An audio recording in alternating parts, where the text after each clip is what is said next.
Gracias por hacernos parte de su fin de semana. En este encuentro tenemos el placer de recibir a Roberto Salcedo. Unos lo llaman el síndico histórico, otro el irrepetible, otros dicen que él es el hombre de un antes y un después. Nosotros vamos a descubrir por qué la gente lo valora en ese tenor, pero también vamos a conocer por qué él quiere en este momento ser el senador de la capital. Eso y otros temas que vendrán al ruedo en este encuentro de hoy. No se muevan ustedes porque con Roberto hay mucho de qué hablar.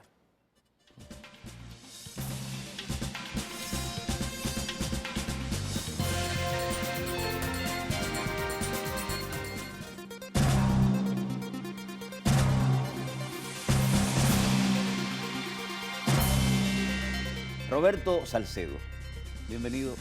Muchas gracias. Feliz de estar en el programa. Nos da muchísimo gusto este encuentro porque sabemos que con personas como usted hay mucho que concluir, primero hay mucho que dialogar porque hay toda una historia, pero sobre todo en el trabajo público hay una gran fuente de enriquecimiento.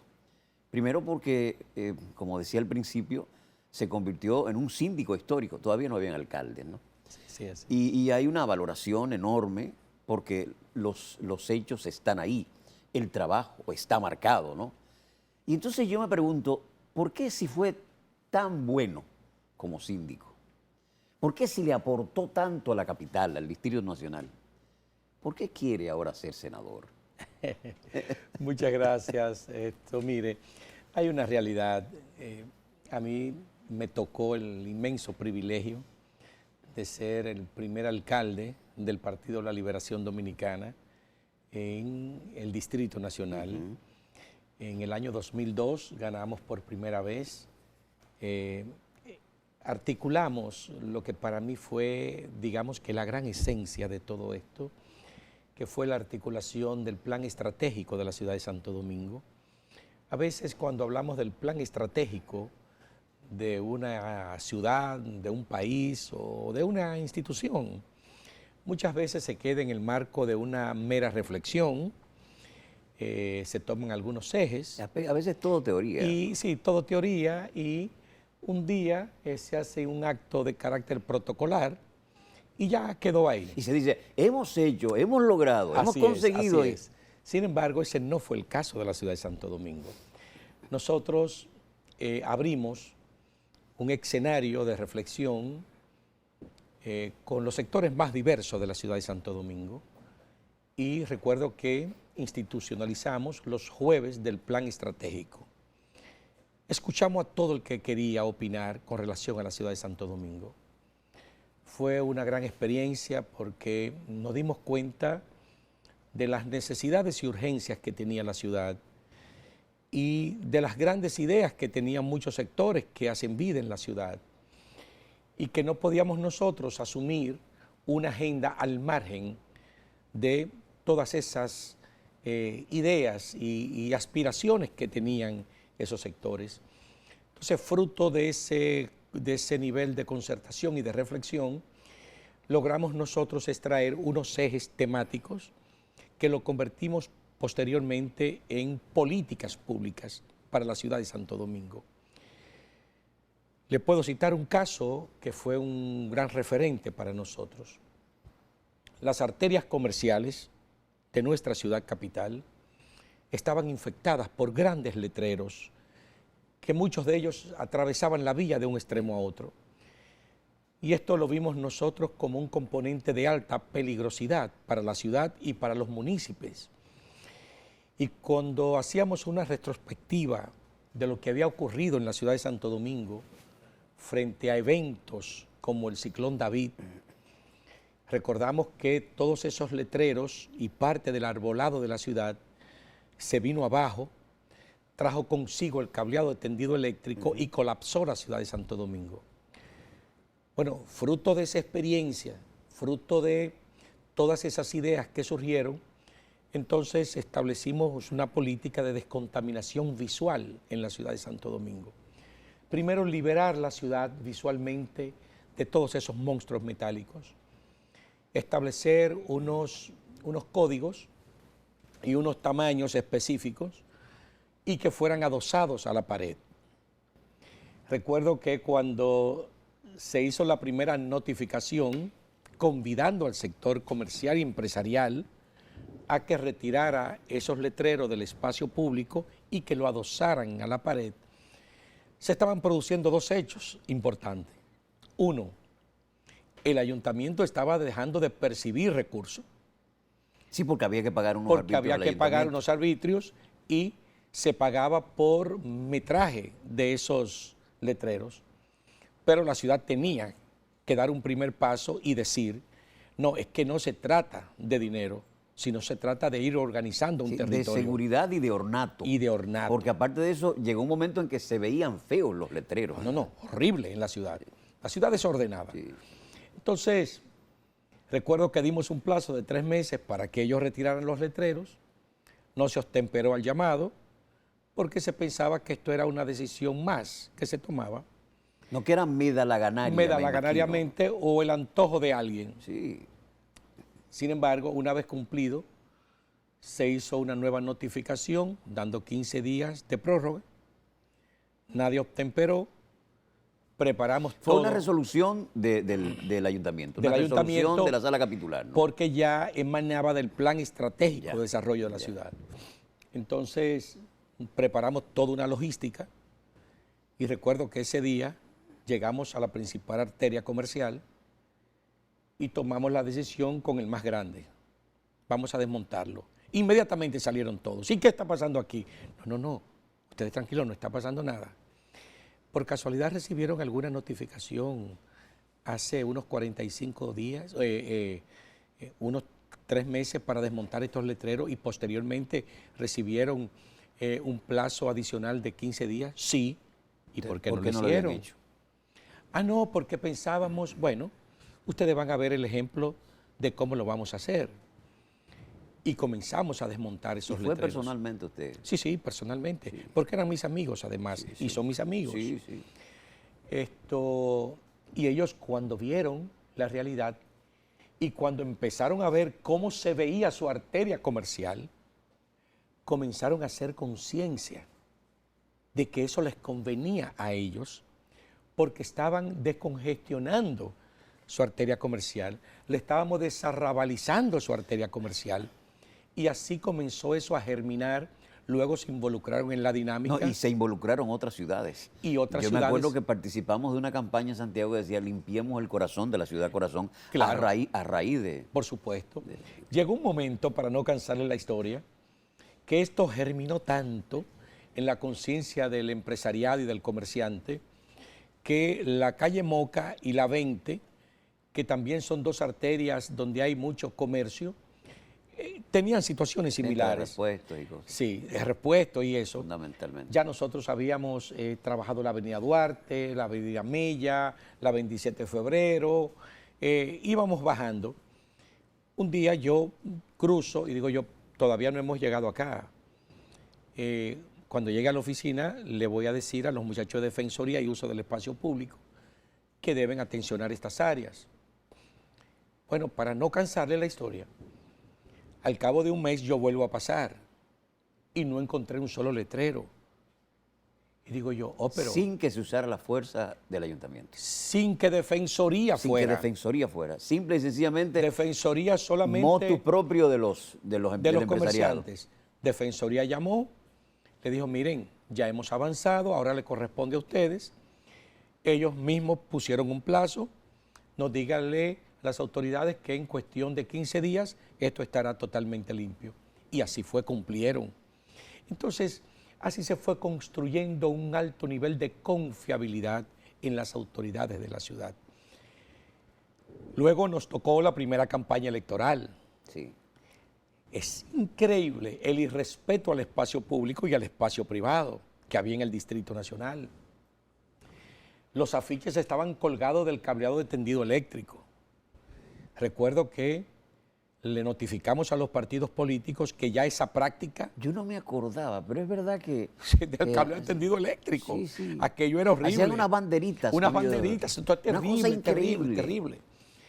Aquellos cruzacalles cruzacalles, enormes. todo eso quedó prohibido en el Distrito Nacional.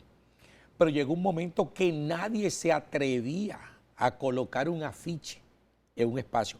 No importa que estemos en campaña o no estuviésemos en campaña, porque también se desarrollaban actividades empresariales que colocaban afiches. Bueno, los afiches se dejaron de elaborar en el Distrito Nacional, Sí, porque lo colocaban hoy en los postes del y tendido. el mismo día se retiraban. Porque lo colocaban en los postes del tendido eléctrico, pero también usaban las paredes. Las paredes, no se respetaba pared pública, pared No privada, privada, no nada. había respeto para nada. Y embadurnarla, pintarla, todo eso desapareció del espectro del Distrito Nacional.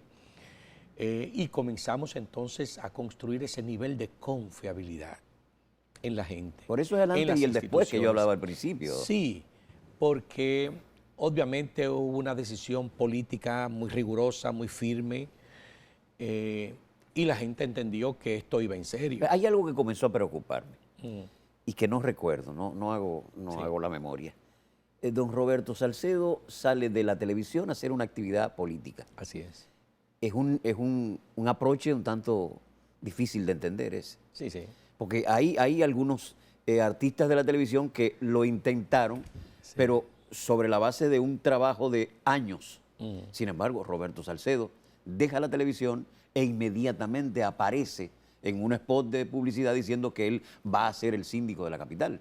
Sí, porque Eso no pudo haber sido en un momento dado un tanto contradictorio, un tanto difícil, pero bueno. Ahora había unos niveles de popularidad que naturalmente le ayudaban. claro, que provenía de la televisión. Sí. Es decir, no podemos olvidar que yo llevaba una vida y una actividad en los medios de comunicación muy profusa. Producía programas kilométricos en la televisión, programas diarios. De aquel programa Calientísimo, Calientísimo del del 9, 7x7 Roberto, posteriormente 9x9 Roberto. La presencia de Roberto en el show del mediodía, Show del todos los mediodía, días. todos los días, de Perdone la Hora. Es decir, había una exposición pública muy fuerte. Y yo recuerdo que cuando llegaba a los barrios había una gran como sensación por la figura de Roberto. Perfecto. Que además procuré siempre estar en los medios y no ser una persona desagradable, sino llevar un contenido para la familia, siempre en el marco del respeto. Y bueno, cuando tomo la decisión de hacer el crossover a la política, decía, bueno, yo vengo de conducir programas de televisión, yo vengo de producir obras de teatro, yo vengo de producir humor. Si no hago el crossover, la gente no me va a tomar en serio, no va a entender que hay una vocación de servicio que se ha despertado, que la he venido poniendo en práctica desde los medios de comunicación. Y en este país no se entendía que el humor tiene el lado serio más importante. Así es, O sea, así es. Producir humor es muy serio. Es muy serio, Es es una muy cosa muy serio. Incluso, si usted hace una revisión del historial de Mario Moreno Cantinflas, su inmensa mayoría de las producciones que hizo, todas encerraban un gran mensaje. El aporte social de Mario Moreno estuvo precisamente en que lo llevaba desde el humor. Desde el humor. Entonces, bueno. Así es el humor. Ahí está. Así es. Y si usted ve parte del humor de la posguerra, también. Es decir, el teatro siempre fue un vínculo político para llevar mensajes. Bueno, los trinitarios usaron el teatro como una manera de... Los religiosos y usaron los el teatro en su religiosos también, momento, claro. Eso no... Entonces, fue una experiencia maravillosa, se hicieron cosas que a mí me llenaron de satisfacción. Yo pienso que trabajar para los sectores más vulnerables de la ciudad de Santo Domingo fue un desafío hermoso.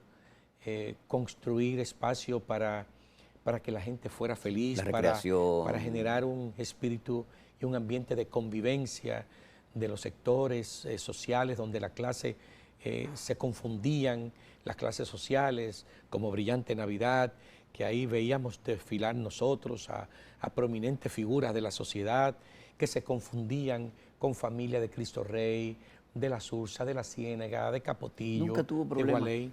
problema con algunos de los compañeros de la televisión, porque son fundamentales cuando los amigos de la televisión, sobre todo los periodistas, comienzan a darle con el clavo algunas figuras, lo hacen explotar, ¿eh? Nunca tuvo problemas, yo alguno que otro, pero problemas serios de frente, ¿no? No, mire, esto quizás porque mi tránsito por los medios de comunicación, yo lo que hice fue construir amigos. Construir amigos. Esto siempre he sido una persona que he procurado ser afable, nunca creerme que he llegado ni que he conquistado nada, todo lo contrario. Yo siempre le pido a Dios que nunca permita que la conquista me conquiste a mí. Quienes tuvieron la oportunidad de trabajar en calidad de técnicos en los programas pueden dar como testimonio el trato siempre afable, deferente que tuve para con ellos y que lo he tenido siempre. Entonces, eso como que hacía que ellos me respetaran, vieran en mí una persona que no era conflictiva, que no era generadora de mayores controversias. Entonces eso como que me facilitó un tránsito. Obviamente ya la parte de la política es más cruda, es más aguda, los analistas políticos hacían sus análisis y como yo provenía de los medios de comunicación... Criticaban algunas acciones, algunas es acciones lógico. que es lógico. Usted no puede pretender que todos van a estar de acuerdo con usted. No, y que pudiera usted como síndico, como alcalde, estar equivocado además. Por supuesto, Asumir por una supuesto. postura que, bueno, como... Además, siempre hay visiones encontradas. Sí. Por ejemplo, cuando nosotros iniciamos el cierre de las grandes avenidas y poner Malecón libre, Cristo libre, Villa libre, la gente no entendía por qué lo hacíamos. Yo decía, pero es un domingo en la tarde. ¿Por qué no cerramos un tramo y que la gente venga a disfrutar su avenida en lo que nosotros construimos el circuito de parques del Distrito Nacional? Eso fue en nuestros inicios. Yo quiero ver a los niños montar velocípedo aquí, empoderarse de sus calles, de que sepan que la ciudad les pertenece. Entonces, en la medida en que fuimos construyendo los parques, que le fuimos agregando incluso nuevos parques a la ciudad, entonces fuimos descontinuando los cierres, porque yo sé que en algún momento les resultaban antipáticos, no agradables a quienes vivían en el entorno, pero era un tránsito y yo se los explicaba. Mire, esto es en lo que nosotros construimos los parques. Dennos esta oportunidad, denle la oportunidad a la gente de que participe en la ciudad. Al final, la visión que siempre tuvimos es que la ciudad es para la gente, no para los carros. Don Roberto, hablamos un poco de la plataforma histórica, de la plataforma política histórica, todo el desarrollo, digamos, el punto de partida. Pero nosotros queremos saber qué hay de propuesta para asumir la senaduría de la capital. Pero eso lo vamos a hacer después porque ahora hay compromisos que cumplir. El programa continúa. Así es, así es.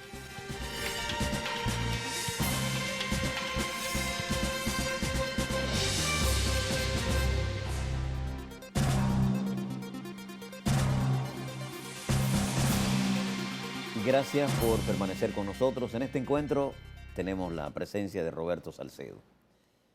Yo me pregunto, ¿qué no ha hecho senador alguno de la capital que le haya despertado el interés a Roberto Salcedo de convertirse en esa figura, de ocupar esa curul en la Cámara Alta? Sí, mire, si hacemos un inventario, ¿no?, de las figuras que han ejercido el rol de senador del Distrito Nacional, tenemos que convenir que hemos tenido figuras de mucha trascendencia, de mucho relieve político. El caso del compañero José Tomás Pérez, Sin duda, fue secretario general de nuestro partido. El compañero Reinaldo Pared Pérez, secretario general, un hombre que ha trabajado inmensamente, incansablemente por el partido. Milagros Ortiz Bosch, vicepresidenta de la República. Jacinto Peinado, vicepresidente de la República. Licenciado Jacobo Masluta, que en paz descanse también, vicepresidente y presidente de la República. Salvador Jorge Blanco, presidente de la República. Ramón Alburquerque, ingeniero, presidente del Partido Revolucionario Dominicano en su momento, y que fue presidente de la Asamblea del Senado. Es decir, es una figura política de mucha trascendencia, fruto de todos estos años al servicio de la ciudad, de una militancia cercana a los 25 años en el Partido de la Liberación Dominicana de manera ininterrumpida. Yo pienso que nos ha dado digamos, la posibilidad de poder representar al Distrito Nacional en un curul en el Senado de la República. Y más aún nosotros que cuando tuvimos la oportunidad de gerenciar la ciudad por espacio de 14 años, llevamos una vida muy activa a nivel de todo el cordón iberoamericano, participando en la entidad que agrupa las ciudades capitales más importantes del marco iberoamericano, ciudades como Lisboa, Buenos Aires, Madrid, Bogotá, Santiago, en fin, todas esas ciudades. Alguien llegó a decir que usted era el alcalde de las Américas. Bueno, lo colocaron. Un acto de alta generosidad. Pero lo que ocurrió es que en ese momento cuando se decía eso es porque yo ocupé la presidencia de la Unión de Ciudades Capitales de Iberoamérica. Sí, sí. Y en 2 ocasiones tuve el inmenso privilegio de presidir Centroamérica, el Caribe y México. Entonces, cuando usted tiene que compartir y convivir por tantos años con tantas figuras en el mundo municipal que tienen que hacerle frente a la diversidad de problemas que presenta cada día una ciudad, entonces usted logra construir una visión muy clara de por dónde debe uno tomar decisiones, legislar para mejorar la calidad de vida de la gente, para aportar al desarrollo de esos territorios.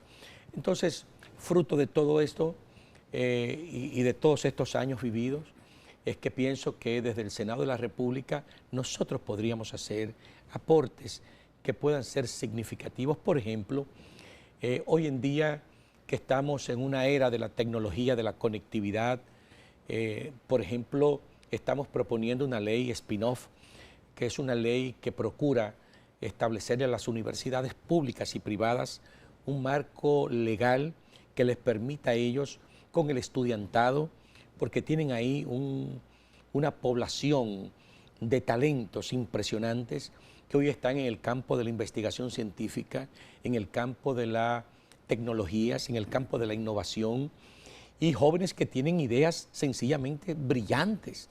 Entonces, ¿qué necesitan ellos? Necesitan recursos para poder echar a correr esas ideas. Y la modernidad es de ellos. Es de ellos. Es sin duda. Entonces, si nosotros logramos establecer ese marco legal que permita una alianza de carácter estratégica entre universidad, estudiante y sector privado, este tipo de empresas que surge, sobre todo con las características y de vocación tecnológica, crea una nueva forma de hacer empresas y nuevos empleos también para la juventud. Entonces, esto está germinando en muchos países. ¿Por qué no implementarlo aquí en República Dominicana? Yo me quedo realmente impresionado cuando veo a jóvenes dominicanos, estudiantes universitarios, desarrollar aplicaciones, software, y está en el campo de la investigación en diferentes áreas. Entonces, ¿por qué no generarle a ellos una plataforma que les permita, digamos, tener desde la misma universidad ya ellos ser socios de su propia empresa? Esto es sencillamente maravilloso. Pero también, por ejemplo, nosotros que trabajamos mucho en la ciudad de Santo Domingo, el tema de la resiliencia de la ciudad. Hoy las universidades están muy preocupadas por el tema de la resiliencia del país. Nosotros estamos apostando al turismo. Nosotros hoy tenemos una población de unos 7 millones de turistas que visitan la República Dominicana y que tenemos la aspiración de llegar a unos 10, 15 millones de turistas para la República Dominicana. Eso significa, eso significa un gran desafío. Eso significa colocar a la República Dominicana en un ranking que permita generar los niveles de confiabilidad a esos inversionistas, a esos tour operadores que movilizan grandes grupos en esos puntos turísticos regional, brindar un país realmente seguro. Y para eso estamos planteando una ley de resiliencia nacional que permita a la República Dominicana tener una capacidad de respuesta y de reponerse ante cualquier evento de la naturaleza. Nosotros tenemos dos grandes debilidades. Nosotros somos insulares. Nosotros estamos expuestos todos los años a una temporada ciclónica. De hecho, estamos atravesando por una. Estamos en la misma ruta. Así mismo es. De esos fenómenos. Y que Dorian recientemente se constituyó en una gran amenaza para nosotros. Respetó el espacio. Pero nosotros hemos recibido severos impactos. Fíjese, Puerto Rico, que todavía... Puerto Rico no se recupera de María. Así mismo es. Todavía están los residuos ahí. Entonces, pero además de eso, nosotros estamos enclavados en fallas sísmicas, que esto también es un componente de alta peligrosidad y de alto riesgo para nuestro país. Yo recuerdo lo que ocurrió en Puerto Príncipe. Yo viví esa experiencia de Puerto Príncipe. Recién antes de ayer, por ahí por Cabrera, tembló a 10 metros de profundidad, con una escala de 4.3 aproximadamente. 4.3. Imagínense que esa escala se meta en 5 o 6. Y a 10 kilómetros de profundidad. Y a 10 kilómetros de profundidad. Es decir, la República Dominicana tiene que saber cuántas estaciones de bomberos tiene el país a escala nacional, cuántas necesitamos, la capacidad que tenemos de respuesta en esas estaciones de cuerpo de bomberos. Eso es lo fundamental. Claro que sí. Porque es buena esa inquietud, y perdóname que lo interrumpa, ver cómo trabajan los bomberos de cualquier provincia es convertirlo en héroe, porque con las manos. Con las manos. Y sin preparación. Así es. Si vamos a eso, por ejemplo, los bomberos de Estados Unidos ahora se están preparando para, en caso de un accidente en los vehículos eléctricos, saber dónde van a cortar. ¿Dónde van a cortar? Oye, pero ¿para dónde vamos? Entonces, los de nosotros no se están preparando. Exactamente. Así es. Mire lo que nosotros hicimos en el Distrito Nacional. Nosotros recibimos 5 estaciones de cuerpo de bomberos, pero entregamos 15. Los estándares internacionales establecen que una estación de bomberos debe cubrir 10.5 kilómetros cuadrados. Pero con adiestramiento. Con adiestramiento. Nosotros estábamos ya, creo que en 6.7 kilómetros por estación de cuerpo de bomberos. Y nuestras estaciones estaban rigurosamente equipadas. Ya nosotros teníamos una academia de entrenamiento de los bomberos y teníamos incluso una unidad de estructura colapsadas en el Distrito Nacional. Y ya nosotros estábamos entrenando a personal de empresas privadas y públicas. Mire el avance que habíamos tenido porque nosotros estábamos trabajando con la USAID directamente y uno de los, digamos, de los grandes desafíos que teníamos, lamentablemente el tiempo no nos dio, era certificar a la ciudad de Santo Domingo como una ciudad resiliente, con capacidad de recuperación ante cualquier evento de la naturaleza.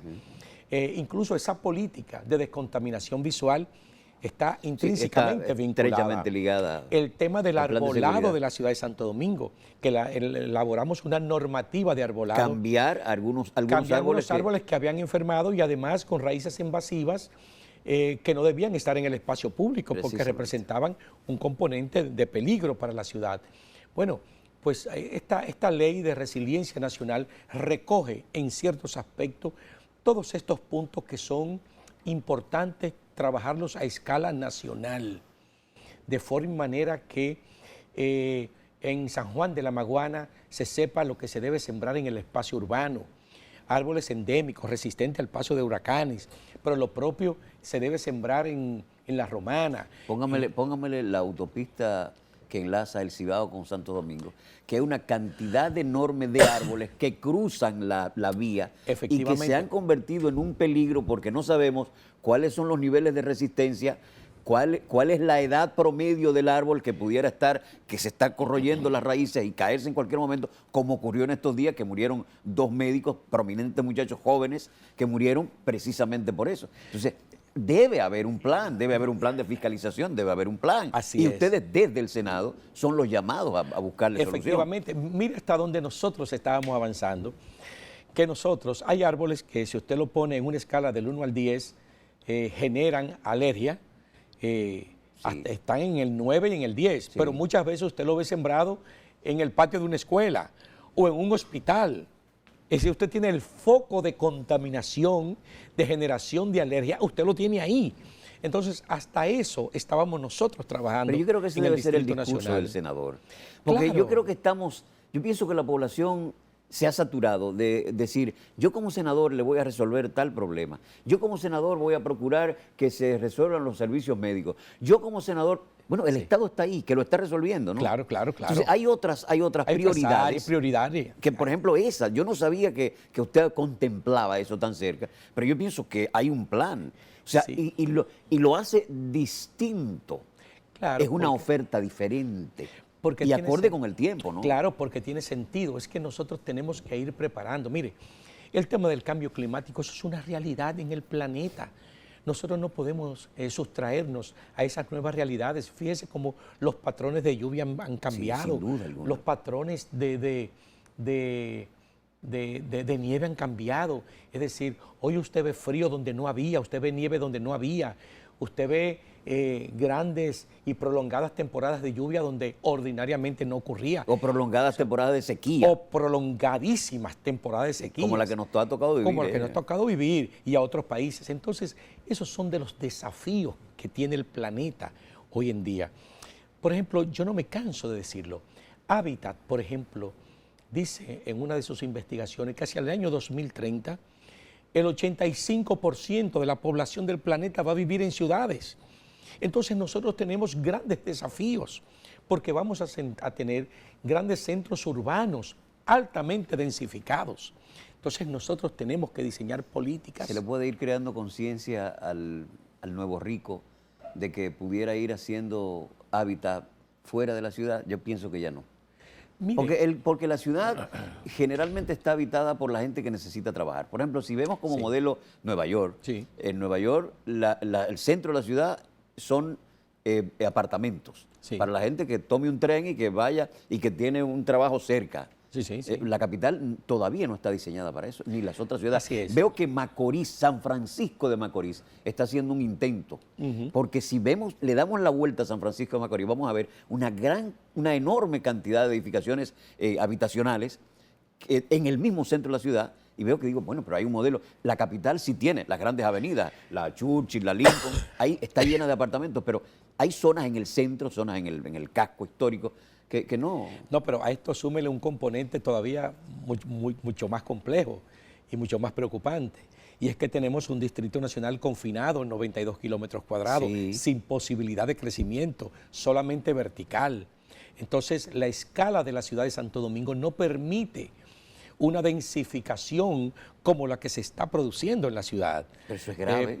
Claro, porque usted ve que nuestras calles son estrechas, para incluso el parque vehicular que tenemos. Eso le iba a decir, el tránsito. El tránsito es horrible. Un infierno, ¿no? Entonces, tenemos nosotros que comenzar a construir ciudades satélites que nos permitan un desplazamiento hacia esos Pero lugares. su gobierno lo ha estado haciendo. Sí, por supuesto que sí. Cuando el gobierno construye, por ejemplo, la Nueva Barquita, construye Ciudad Juan Bosch, este proyecto Santo Domingo Sabio, Domingo Sabio, todos estos son proyectos con una visión correcta de ir desarrabalizando la ciudad de Santo Domingo, irle dando más dignidad a la gente que reside en la ciudad de Santo Domingo e ir construyendo este tipo de ciudades con los servicios básicos, ahí con hospitales, con funerarias municipales, con supermercados. Es decir, decirle a la gente, usted no tiene por qué vivir hacinado en un lugar.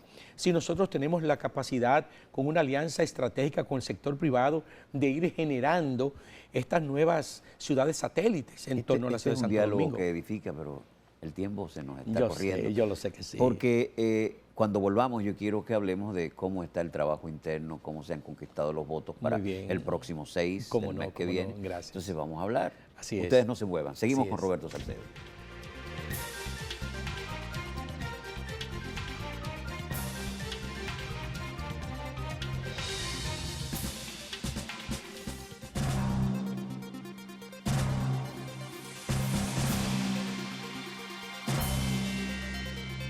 El que fuera síndico histórico, alcalde histórico de la ciudad de Santo Domingo, hoy quiere ser senador y qué bueno que nos acompaña en este encuentro, Roberto Salcedo. Gracias. Ahora lo que nos queda por ver es qué va a pasar con los votos, si se están conquistando, cómo está el partido, cuáles los niveles de apoyo que tiene, porque pienso que está en el sector del danilismo, pero bueno, ¿cómo está con el otro lado? ¿Y cómo se va a manejar eso? Mire, yo mantengo un vínculo muy estrecho con mi partido. En ocasiones se han querido vender versiones que no se corresponden con la verdad. Cuando he tenido que gerenciar, lo he hecho pensando, vuelvo y les reitero, en esos sectores más vulnerables, que es donde vive la gran cantidad de PLDistas, de compañeros que requieren de servicios, de la población en sentido general. Y bueno, con ellos, por espacio de tantos años, de 20 y pico de años, hemos cultivado unos vínculos de amistad muy estrechos con ese liderazgo medio de nuestro partido. Hoy estamos con ellos trabajando el proyecto de la Senaduría del Distrito Nacional. Los niveles de valoración de la gente se mantienen muy altos por el esfuerzo que hemos hecho, por el nivel de respeto que hemos observado hacia ellos. Entonces, yo pienso que ese nivel de simpatías se expresa y que se habrá de expresar el día 6 cuando el Partido de la Liberación Dominicana, en esta nueva modalidad de primarias abiertas, que por primera vez vamos con el padrón de la Junta Central Electoral en un proceso interno. Esto será una experiencia única para nosotros, porque no solamente podrán votar los PLDistas, sino también los familiares de los PLDistas que no militan en el partido, los amigos de los PLDistas que no militan en el partido. ¿Cómo está Roberto Salcedo en ese sector? ¿En el de los amigos, el de los que no están inscritos en el partido? Muy bien, yo pienso que muy bien. Hay unos numeritos que lo colocan bien. Sí, muy holgado, muy holgado. Hasta ahora las encuestas que hemos visto. Porque tiene un contendor ahí que es un buen contendor.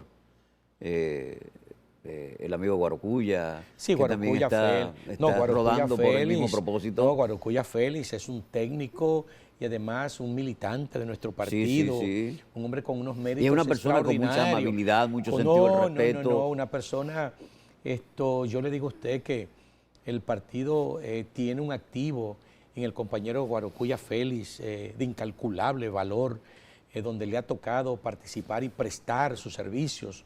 Lo ha hecho con mucha dignidad, con mucho respeto, y yo me siento altamente privilegiado de ser su amigo y su contendor también. Y de participar en este proceso interno. Cuando nos vemos siempre hablamos y nos llevamos tan bien que a mí me da muchísimo gusto de que esté siendo bien valorado Como también. El tiempo es tan corto, yo quiero hacerle algunas preguntas muy puntuales. ¿Habrá reconciliación entre las partes en el partido? Mire, la gente no observa eso. Sí. Mire, tradicionalmente en el partido, el máximo liderazgo de nuestro partido ha tenido siempre la sabiduría y la capacidad y la madurez política para en los momentos difíciles ponerse de acuerdo en lo fundamental. No significa que no hayan diferencias y que no han existido diferencias a lo interno de nuestra organización, porque donde converge tanta gente y tantas visiones, obviamente que se producen esas contradicciones. Ahora, ¿cuál ha sido lo maravilloso que hemos tenido nosotros? Que hemos sabido mantener el centralismo democrático, que es la imposición, o no la imposición, sino la voluntad de la mayoría, ¿no? Entonces, cuando esa mayoría se expresa, los demás acogen esa voluntad de la mayoría. Esa ha sido la expresión ordinaria de nuestro partido. Entonces, yo pienso que una vez pasado este 6, ese liderazgo tendrá la capacidad de reunirse, de unificar. Sabemos que vamos a un 5º periodo presidencial de manera consecutiva. Eso no es tan fácil. Es duro. Eso es duro. Pocos partidos en América Latina han logrado permanecer tanto tiempo en el ejercicio del poder. A nosotros nos favorece el hecho de que el presidente Danilo Medina ha hecho una labor tan extraordinaria, unos gobiernos que podemos exhibir con tantas luces, con tantos programas, con tantos logros en sectores altamente vulnerables. Roberto, una hora más no nos alcanza. Sí, no nos alcanza, pero yo pienso que tenemos en esa hoja de servicio del presidente Danilo Medina un discurso extraordinario para seguir impulsando estos proyectos. Pues vamos a ver cómo transcurren las cosas y el día 6, vamos a ver, a partir del día 6, a ver qué habrá con el PLD. Así es. Gracias, Roberto Salcedo, gracias a ustedes por seguir con nosotros en este encuentro. La próxima semana nos encontramos.